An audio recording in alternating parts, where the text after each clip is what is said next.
Anatomy of the pelvis, hip, and thigh. The pelvic girdle is a bony ring formed by two innominate bones. These are what most of us refer to as our hips. An innominate bone is a nameless bone. In the pelvic girdle, the innominate bone is made up of three distinct bones, the ilium, ischium, and pubis. Also, the sacrum and coccyx are included in the pelvic girdle. The pelvic girdle is a basin-shaped complex of bones that connects the trunk and the legs, supports and balances the trunk, and contains and supports the intestines, the urinary bladder, and the internal sex organs. The pelvic girdle consists of paired hip bones, connected in front by the pubic symphysis and behind by the sacrum. Each is made up of three bones, the blade-shaped ilium, above and to either side, which accounts for the width of the hips, the ischium, behind and below, on which the weight falls in sitting, and the pubis in the front.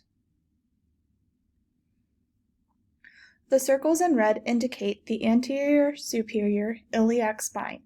The ASIS can be palpated easily if you stick your hands on someone else's hips and let your hands rest on the iliac crest, where your thumbs naturally fall in most likely the ASIS. They also stick out in most people and are a great place to bump into things. The circles in green indicate the anterior inferior iliac spine. The AIIS is not easily palpated. The AIIS is deep. The best place to palpate the area of the AIIS is in the leg crease where the thigh and the hip meet. The anterior inferior iliac spine is underneath some large muscles and tendons in that area. The circles in blue indicate the posterior superior iliac spine. The PSIS are easily palpated. When you lift the back of your shirt up, you will most likely see two dimples in your lower back. These dimples are typically where the PSIS are located. The blue arrows indicate the acetabulum. The acetabulum are not easily palpated as they are deep to other tissues. The acetabulum is the location of the articulation with the head of the femur, which makes up the ball and socket hip joint. The purple circles indicate the obturator foramen. The obturator foramen are not easily palpated as they are deep to other tissues. The obturator foramen is the large opening created by the ischium and pubis bones of the pelvis through which nerves and blood vessels pass. The circles in red indicate the posterior inferior iliac spine. The PIIS are not easily palpated as they too, like the anterior inferior iliac spine, are deep to other tissues. The red circles indicate the area of the posterior inferior iliac spine, but they are not visible in this picture. We would need a picture of the posterior surface of the pelvic girdle to see the PIIS. The lines in red indicate the iliac crest. The iliac crest is easily palpated. Every time you put your hands on your hips, you are palpating your iliac crest. The arrows in red indicate the ischial tuberosity. The ischial tuberosity are sometimes referred to as the sit bones. The ischial tuberosity are easily palpated in the middle of the buttocks. It is easiest to palpate them if you lie on your side and put one knee up slightly and then palpate in the lower part of your buttocks. You should feel a hard bone.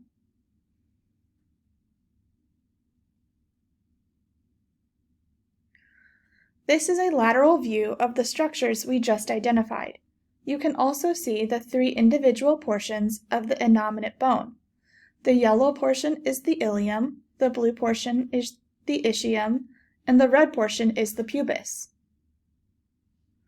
Here is a medial view of the same structures we just identified. Looking at the hips from different angles can help you identify different structures more easily. The sacrum in human anatomy is large, triangular bone at the base of the spine that forms by fusing of sacral vertebrae S1 through S5 between 18 and 30 years of age. The sacrum has three different surfaces which are shaped to accommodate surrounding pelvic structures. Overall, it is concave or curved upon itself. The base of the sacrum, the broadest and uppermost part, is tilted forward. As the central part is curved outward toward the posterior, allowing greater room for the pelvic activity. The coccyx, commonly referred to as the tailbone, is the final segment of the vertebral column in humans. The coccyx is formed of either 3, 4, or 5 rudimentary vertebrae. It articulates superiorly with the sacrum, and each of the first 3 segments may be traced a rudimentary body and articular and transverse processes. The last piece is a mere nodule of bone. The transverse processes are most prominent and noticeable on the first coccygeal segment. All the segments lack pedicles, laminae, and spinous processes. Most anatomy books incorrectly state that the coccyx is normally fused in adults.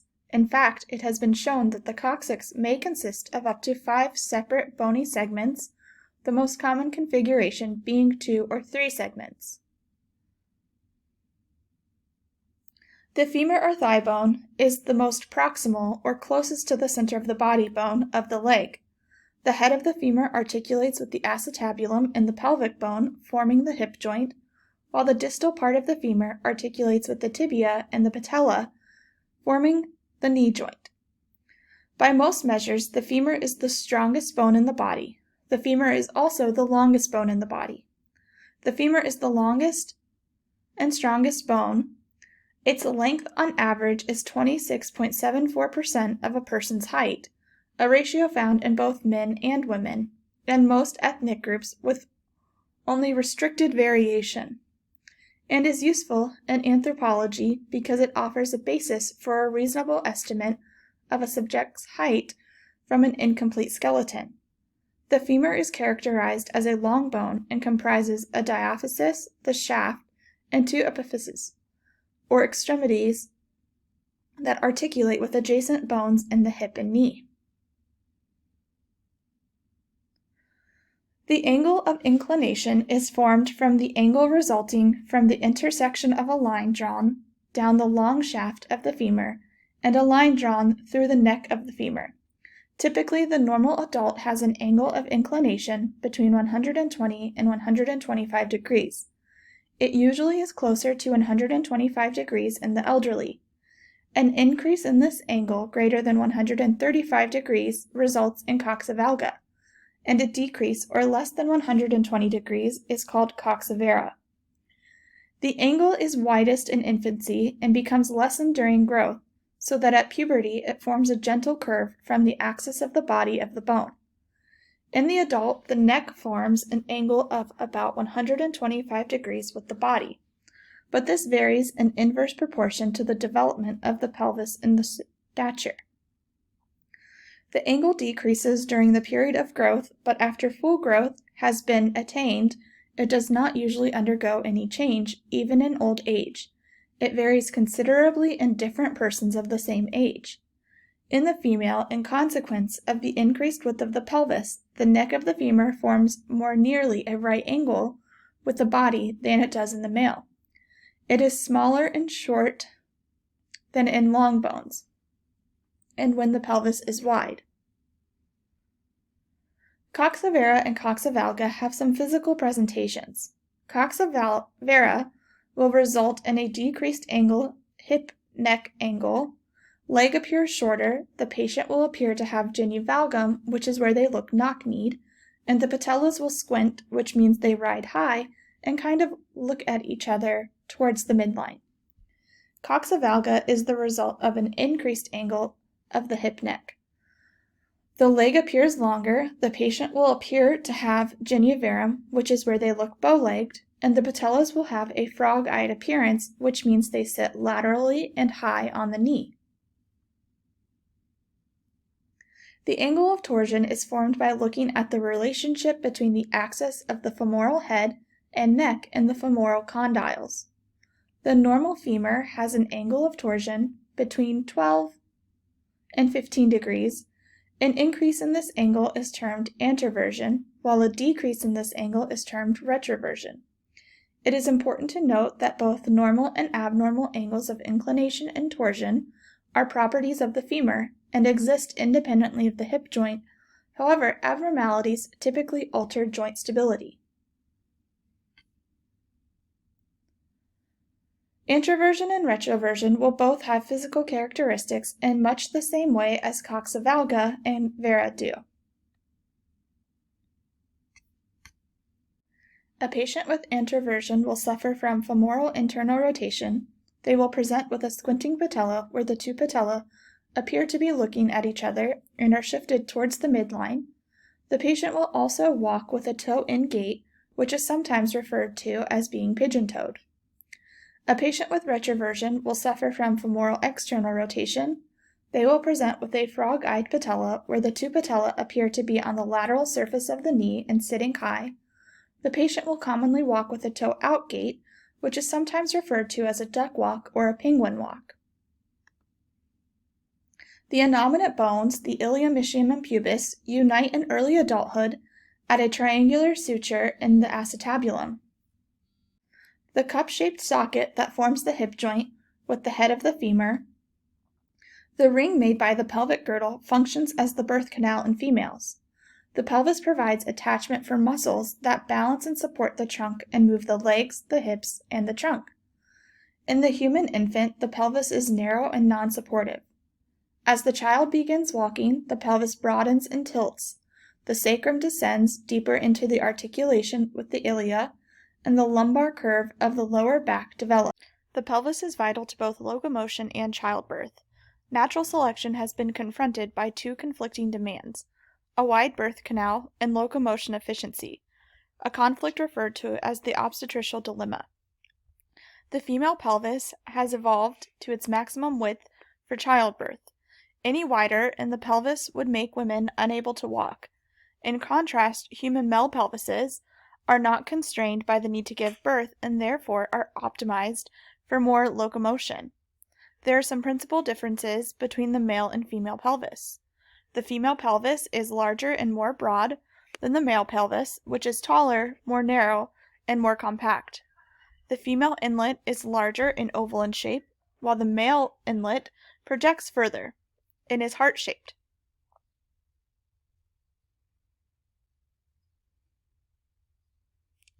The acetabula are wider apart in females than in males. In males, the acetabulum faces more laterally when it faces more anteriorly in females. Consequently, when men walk, the leg can move forwards and backwards in a single plane. In women, the leg must swing forward and inward from where the pivoting head of the femur moves the leg back in another plane. The change in the angle of the femoral head gives the female gait its specific characteristics of swinging hips.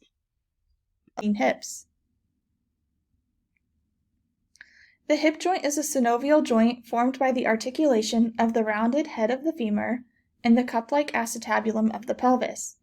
It forms the primary connection between the bones of the lower limb and the axial skeleton of the trunk and pelvis. Both joint surfaces are covered with a strong but lubricated layer called articular hyaline cartilage. The cup-like acetabulum forms at the union of three pelvic bones, the ilium, pubis, and ischium. The Y-shaped growth plate that separates them is fused definitively at ages 14 to 16. It is a special type of spheroidal or ball and socket joint, where the roughly spherical femoral head is largely contained within the acetabulum and has an average radius of curvature of 2.5 centimeters. Because so much of the head of the femur is articulating with the labrum, there is greater stability but less range of motion when compared to the shoulder joint. The acetabulum grasps almost half the femoral ball, a grip augmented by a ring-shaped fibrocartilaginous lip, the acetabular labrum, which extends the joint beyond the equator. The head of the femur is attached to the shaft by a thin neck region that is often prone to fracture in the elderly, which is mainly due to the degenerative effects of osteoporosis. The hip joint is reinforced by 4 ligaments, of which 3 are extracapsular and 1 is intracapsular. The extracapsular ligaments are the iliofemoral, the ischiofemoral, and the pubofemoral ligaments attached to the bones of the pelvis, the ilium, ischium, and pubis, respectively. All three strengthen the capsule and prevent an excessive range of motion in the joint. Of these, the Y-shaped and twisted iliofemoral ligament is the strongest ligament in the human body. The upright position, it prevents the trunk from falling backward without the need for muscular activity. In the sitting position, it becomes relaxed, thus permitting the pelvis to tilt backward into its sitting position. The iliofemoral ligament prevents excessive adduction and internal rotation of the hip. The ischiofemoral prevents medial rotation, while the pubofemoral ligament restricts abduction and internal rotation of the hip joint. The intracapsular ligament, the ligamentum teres, is attached to a depression in the acetabulum and a depression of the femoral head. It is only stretched when the hip is dislocated and may then prevent further displacement. It is not that important as a ligament, but can often be vitally important as a conduit of a small artery of the head of the femur, that is, the foveal artery. This artery is not present in everyone, but can become the only blood supply to the bone in the head of the femur when the neck of the femur is fractured or disrupted by injury in childhood. The pubic symphysis, or symphysis pubis, is the midline, cartilaginous joint uniting the superior rami of the left and right pubic bones. It is located anterior to the urinary bladder and superior to the external genitalia. The pubic symphysis is a non-synovial ampiarthodial joint and comes from the Greek word symphysis, meaning growing together. The width of the pubic symphysis at the front is 3 to 5 millimeters, greater than its width at the back. The joint is connected by fibrocartilage and may contain a fluid-filled cavity. The center is avascular, possibly due to the nature of the compressive forces passing through this joint, which may lead to harmful vascular disease. The ends of both pubic bones are covered by a thin layer of hyaline cartilage attached to the fibrocartilage. The fibrocartilaginous disc is reinforced by a series of ligaments. These ligaments cling to the fibrocartilaginous disc to the point that fibers intermix with it. There is slight movement available at the pubic symphysis. In normal adults, it can be moved roughly 2 millimeters and with 1 degree rotation. This increases for women at the time of childbirth. This picture is a demonstration of the large ligamentous support of the pelvic girdle from an anterior view.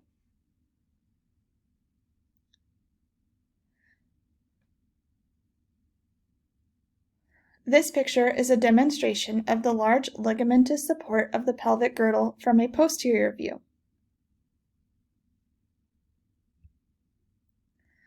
This bursa is at the top, outside of the femur, between the insertion of the gluteus medius and the gluteus minimus muscles into the greater trochanter of the femur and the femoral shaft. It has the function in common with other bursa of working as a shock absorber and as a lubricant for the movement of muscles adjacent to it. Occasionally, the trochanteric bursa can become inflamed and clinically painful and tender. This condition can be a manifestation of an injury, but sometimes arises for no obvious definable cause. The symptoms are pain in the hip region on walking and tenderness over the upper part of the femur, which may result in the inability to lie in comfort on the affected side. The femoral triangle is an anatomical region of the upper inner human thigh. It is a subfascial space which in living people appears as a triangular depression inferior to the inguinal ligament when the thigh is flexed, abducted, and laterally rotated. The femoral triangle is bounded superiorly by the inguinal ligament, medially by the lateral border of the adductor longus muscle, and laterally by the medial border of the sartorius muscle. Its floor is formed by the pectineus and adductor longus muscles medially and the iliopsoas muscle laterally. Its roof is formed by the fascia lata except at the saphenous opening where it is formed by the cerebriform fascia. The femoral triangle is important as a number of vital structures pass through it right under the skin. The following structures are contained within the femoral triangle from lateral to medial: the femoral nerve, the femoral sheath, the femoral artery, the femoral vein, the deep inguinal lymph nodes, and the associated lymphatic vessels. The hip muscles act on 3 mutually perpendicular main axes, all of which pass through the center of the femoral head, resulting in 3 degrees of freedom and 3 pairs of principal directions: flexion and extension, lateral rotation and medial rotation, abduction and adduction, and a combination of these movements, circumduction, a compound movement in which the leg describes the surface of an irregular cone.